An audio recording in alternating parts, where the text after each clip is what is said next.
খুব খারাপ জায়গা। কোথায় যাচ্ছিস? বুঝতে পার আমি কি বলছি, শুনতে পাচ্ছিস না? আমি তো চলে যাচ্ছি ঠিক সাধু বাবার কথা না শুনে। অনেক যে যত যাচ্ছি তো যাচ্ছি, শুধু জঙ্গল আর জঙ্গল, গাছের পর গাছ চলে আসছে শুধু।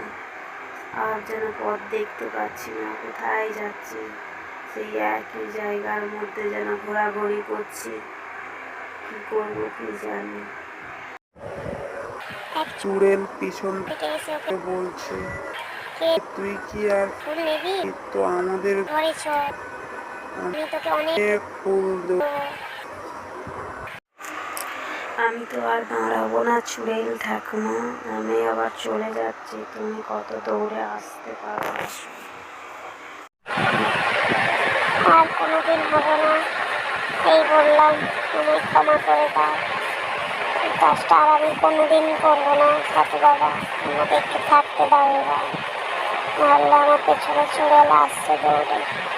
ঠিক আছে, চলে আয়।